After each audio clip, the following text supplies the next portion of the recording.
Welcome back, our dear viewers. We're still continuing our interesting segments in Good Morning Kuwait. And today we have a very special guest.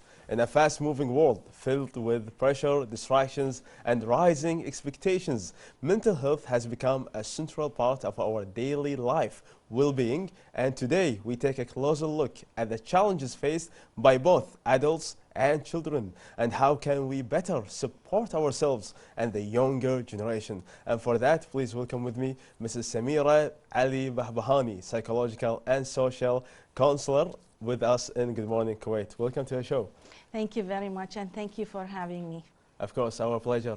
So could you tell us, like in the beginning, what are some of the daily challenges people face regarding mental health?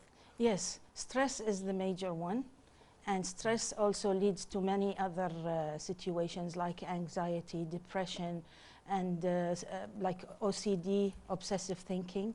Okay, Yes. very nice. Like it happens on daily basis, and sometimes people, they would like to take, seek assistance, but they are afraid of like the stigma associated with it regarding like how people would think about them. So what's your opinion about that?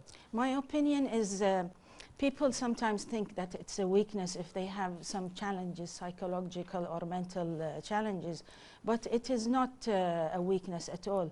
If you start to take a step towards assistance, this is, I believe that this is strength, and this is called for, because our daily life is becoming very stressful to normal people. Yes, and also at the same time, people are thinking, if I go to somebody and somebody might not be interested in what I say, and they might give me like a cold treatment or something, I wouldn't be able to find somebody who would listen to me and feel for me.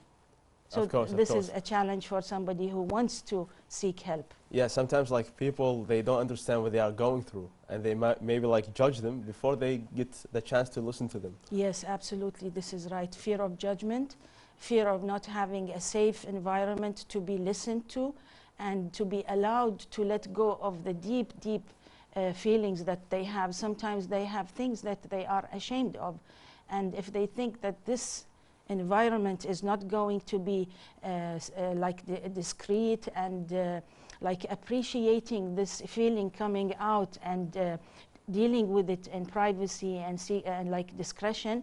So this is one of the things that makes people reluctant to seek assistance. Yes. And in that term, they should go to a consultant who can give them like an environment, a safe environment where they can speak, express. Yes. How can that like help in the process of treatment? Yes. I would like to explain that a person who feels stress and has so many challenges that he doesn't understand should seek assistance first with coaching, counseling, and those specialists like coach and therapists as well, they might find that this person needs as well medical intervention. They should be honest to tell this person that coaching, behavioral assistance and coaching is not going to help alone. You should seek assistance with psychologists. So in this situation, they should be honest and tell this person. But with coaching, therapy and these things, we give them behavioral processes that they will do. Of course, in addition of them speaking out what they have inside of them as pain and challenges, this is 50% of letting go of their load, and then they start to receive what the instructions, and what some practical steps they can do in order to reduce the level they have. Yes, and it reflects immediately on their behavior and on their life. Like you see them like smiling more, being like into life even more. Yes, and I feel the weight is lifting off their shoulder as they are sitting and as they are expressing talking. Already. Yes, especially when you receive them with good listening, and in the same time without judgment. You give them a safe environment. You let them think that they are allowed to express anything that they have and that you care.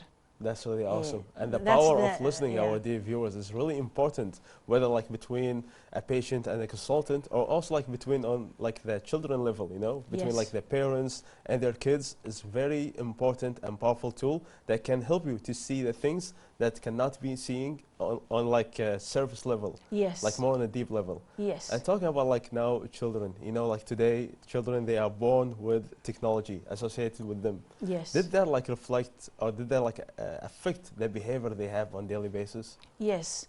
Actually, this time and age is very difficult for everybody, and needless to say, the children, because it's a very fast world, and at the same time, it never turns off. So this is a big stressful thing on the child. Sometimes they don't, like even if he's sleeping, he's dreaming about these things, the technology and these kind of things. So stillness and peacefulness is very important for the environment of the child.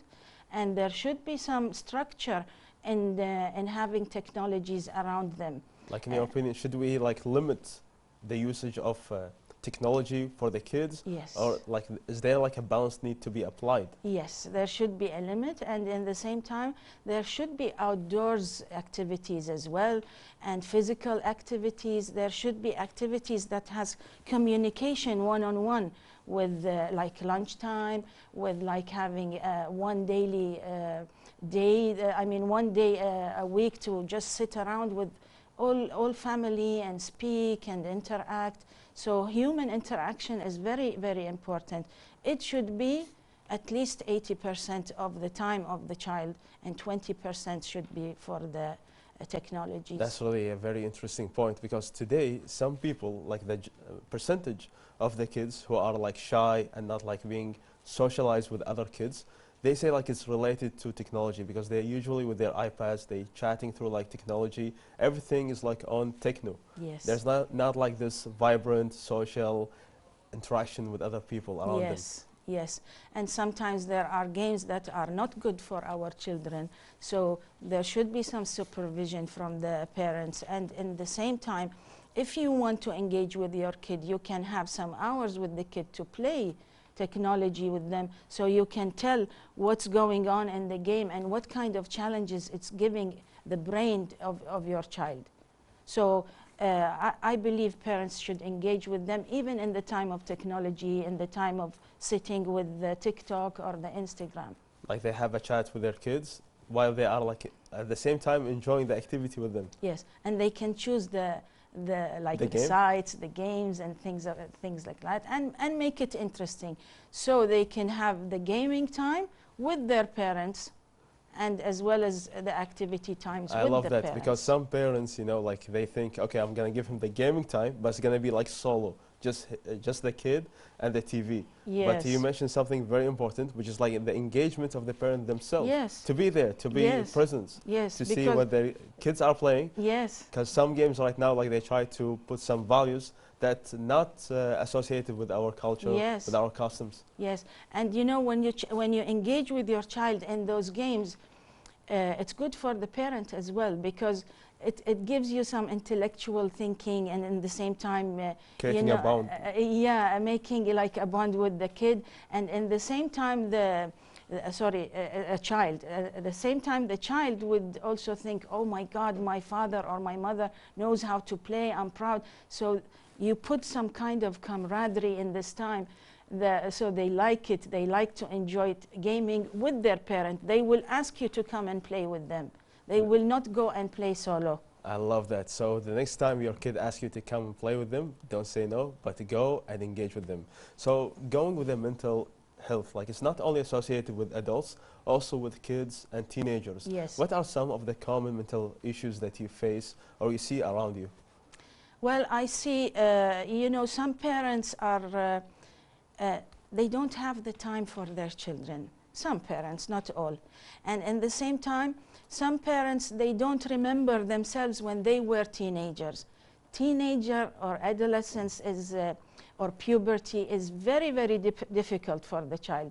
The hormone fluctuation, and at the same time the environment, the comparison, and seeing the media. They want to be perfect. They think their parents don't know things, you know. So, and in the same time, they try to hide some emotions. So this is a very challenging phase of life. Exactly. I have so many cases about this kind of age of teenager. It's difficult, but it needs a lot of education for the parents themselves. Yes. Because like it's a phase where even the parents, they don't understand the behavioral challenges that the kids or the teenage is going through. At the same time, the teenage feel like isolated. I don't know what my parents, they don't think that I know I'm like responsible or like I want to have my independent level at this time. So what is like a good balance or some practical activities parents maybe could do so they can create like a bond and also like understand the challenges the teenagers are going through in a better way? Yes, they should be allowing the kid to be protected. Like they should tell the child that you will be in a protective environment, not overprotective. And if you need anything, you just come and talk to me. I was a teenager myself, and we went through this and that. So they should give them like a safe environment to talk about anything without judgment. And then to tell them that your times are different, we understand. Tell us what you're feeling about, and always talk about the feeling, not what happened today and who said that and who said this. Just ask about their feelings and allow them to talk without judgment. This is a good balance. And Marzouk, I want to say something. Of course. I don't want to be understood in a different way, but I would like to say to parents to introduce dua, meditation, peaceful environment, encourage hygiene, self-hygiene, encourage chores and cleanliness in the house, normal routine, and in the same time like encourage them to put like perfume diffusers in the house. You know, these things bring peace to the of course, house. Creating a very beautiful atmosphere. Yes, yes, and in the same time, if a child is isolated, you know, I know about cases, they go in the room, close the shutters, close the lights, and they don't want to belong. But when you put these kind of things and have a moment for dua, for meditation, for salat, for self-purification, and have a stillness moment of 10 minutes for the whole family, this is a beautiful thing to have. You know, some people have like a masjid in the house, like a prayer room in the house. In the prayer room, you can have 10 minutes every day and do that. Of course, that's really a golden tip, like having faith, including faith in the behavior that we do on a daily basis, and the power of it in releasing and making someone feel relieved. It's going to be like really amazing and switching the mood immediately. Yes, absolutely. It helps a lot. Of course, and sometimes like the teenagers, they go through like a phase where they're like some emotional stress they are going with. Yes. So how can like the parents distinguish between this is something normal or something we need to seek assistance or consultant on? Yes. If the child is being quiet, abnormally quiet, and in the same time pushing back chores and pushing back like normal things, like going to school, doing homeworks, things like that, this I think they should first of all sit and have a conversation with them, and try to convince them to have a life coach or a psychological coach or social coach. Because I'm telling you something, having a coach is a necessity at this time. It's not a luxury. Some people now are going for personal trainers just to have a good physique in their life, and to dietitians. In this time and age, you should have a psychological coach. Not because you have something wrong with you, it's because the life and the daily life is very stressful. It's becoming a norm. It's very fast. It's like vacuuming out the emotions and creating a void for everybody. Out of everyone, like the mental energy. Yes, and even adults, anybody who's even a robust, strong person needs a coach at this time. Sometimes we need someone to help us and to make our life even like in a better shape. Absolutely. And with that, like I know you have shared a lot of beautiful messages. Is there like one message at the end you would like to focus on? Maybe like for the parents or the teenagers or anyone who's watching us in general. Yes, I would like to focus on something that Allah told us about. Allah told us that we're in this world and in this universe to serve. and whoever serves better is going to prolong in this world. So just being of service, it means that you are important in this world. And just serving people, it doesn't mean that you are the weakest. It means you're the strongest. And whatever you do, just do it with delight and just having a pleasure to serve anyone, even elder and small people. You will have like an essence to your life and a taste to it as well. A taste of life, yeah. Of course. That's really lovely, and I love how you end it with having like a faith with your with the God, with Allah subhanahu wa ta'ala, and also align the vision with what you have born with, so you can really make a great impact. Thank you so much, Mrs. Samira Albehbhani, for being with us and informing us about this beautiful journey about mental health and the importance that we have it on our daily basis. Thank you very much, Marzouk, and I thank everyone for having me. Inviting me today is a pleasure, and I am pleased to serve. Thank you so much. And now, dear viewers, as you know, today is Thursday, which means we have a variety of segments, and one of the important segments is about the top 5 movies that they showcase on the cinema. And with that, we're going to take a quick break, and then we're going to be back.